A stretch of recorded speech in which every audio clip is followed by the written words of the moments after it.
Hello everyone and welcome once again back to this week's IRQTC Quick Tips video. I'm Brian Traskos, the founder and director of the Institute for Rehabilitative Qigong and Tai Chi. We have been talking about weakness and stiffness and what we can do in our own physiology to help ourselves become more resilient and flexible over time so that we can also help enhance our own functional strength. Now, lots of times people ask, well, can I just raise the upper line? If 100 is the level of injury, of tension injury in the body, can I just move that line up by exercising, by lifting weights? Well, yes, you can. However, it's not really going to move up that much. It might move up to 110 or 120. And oftentimes what happens is when we do a lot of that weightlifting and hard exercise, but we're not actually also focusing on relaxation or active relaxation, which we're going to talk about in a second, that this number actually rises up along with it. And so the relative ratio stays the same. The top number is going up, the bottom number is also going up. You still only have 50 units of strength rather than the 90 that you could get by working on relaxation. And then, by the way, if you do injure yourself and you stop exercising just for a couple of weeks, that top number comes all the way back down here, back to its baseline, and this number actually remains higher, and you've actually gotten weaker rather than stronger. So I hope that makes a little bit of sense.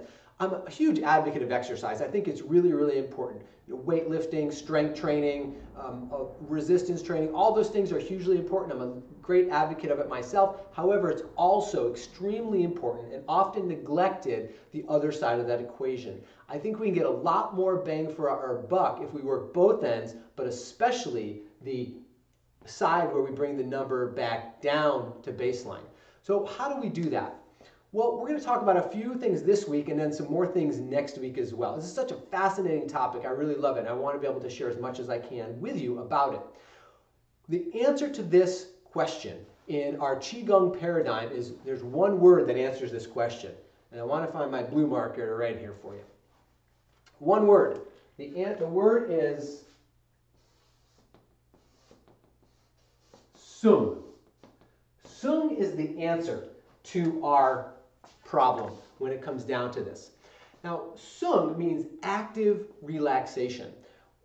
It's not relaxation like you're just all floppy and you can't move at all. And it's not active like you're go, go, go, like you're buzzing, like you've had too much coffee. It's a combination of these two things. It's the body is relaxed, as it can be, but the mind is alert, and which shows a balance in the autonomic nervous system. It shows a balance of the parasympathetic and sympathetic states. A great example of this is a cat.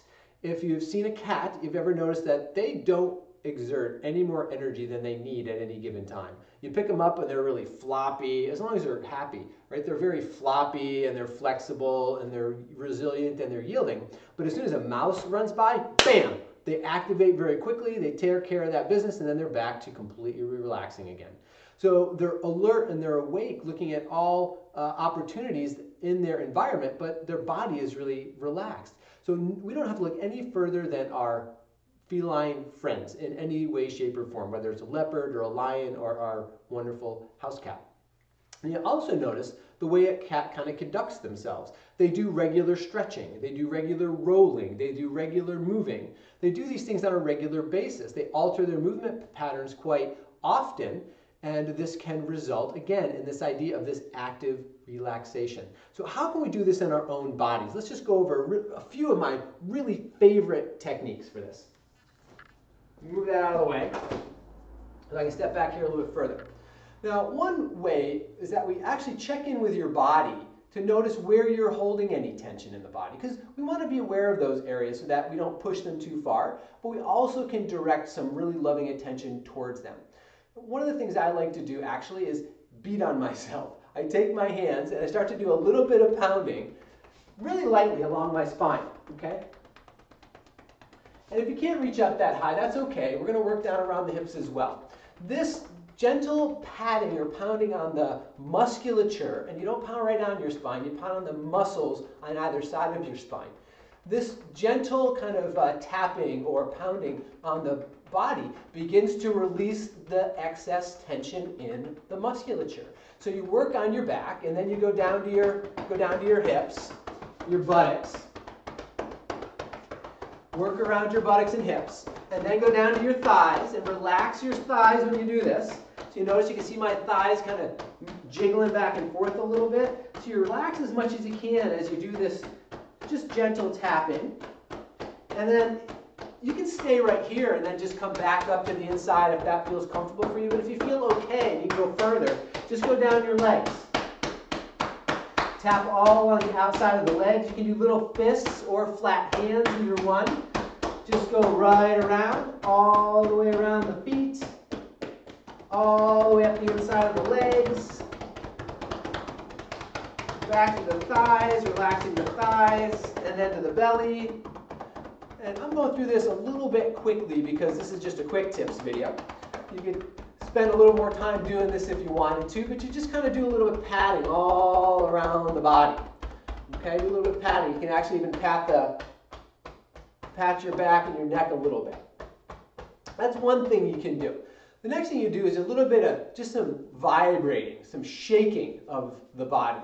And when you start shaking, you just relax. You might notice that my arms are just shaking up and down. Right? This would not be relaxed shaking, but my arms are really stiff. But if you relax your arms, you'll notice that they bounce up and down as you shake. You can even bring your hands up in front of you, and if you notice that your hands are just bouncing lightly, then that's a good indicator that you're relaxed or that you're practicing relaxation. So as you're bouncing a little bit like this, check into your feet and check into your calf muscles and check into your thigh muscles. Are they all bouncing up and down? Check into your organs. Check into your organs. Imagine your colon bouncing up and down. Imagine your bladder bouncing up and down. Obviously, you might want to do this after you use the bathroom.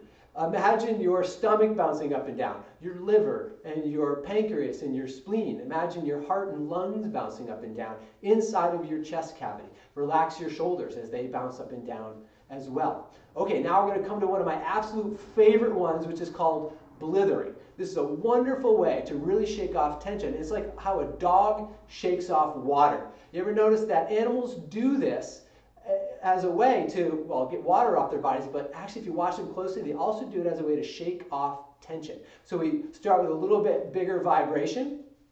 I like to really relax my jaw when I do this so I can do a good blither, and it looks like this. And you just shake it right off. I like making the noise too. It makes me feel really good inside to make that noise, which is another great way to shake off tension. Let's just do one more. Big deep breath in. And blither.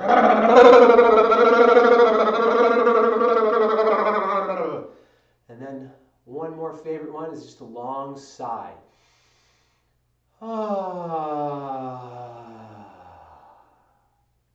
Do that again with me. Nice long sigh. Breathe in.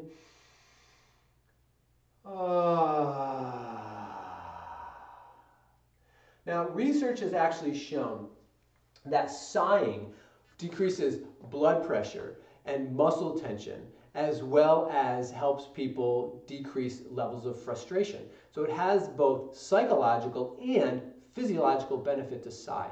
You might notice that people sigh spontaneously when they feel frustrated. We also know that when we sigh prophylactically, just because it feels good to do it, over time it does help to decrease those levels of muscle tension as well.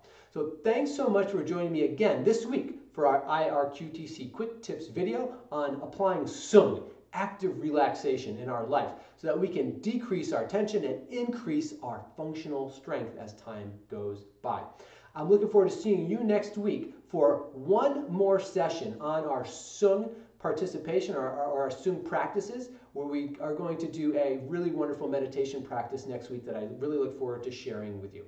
So have a great week, check in with yourself, and remember that life becomes the meaning that you give it. Take care, bye-bye.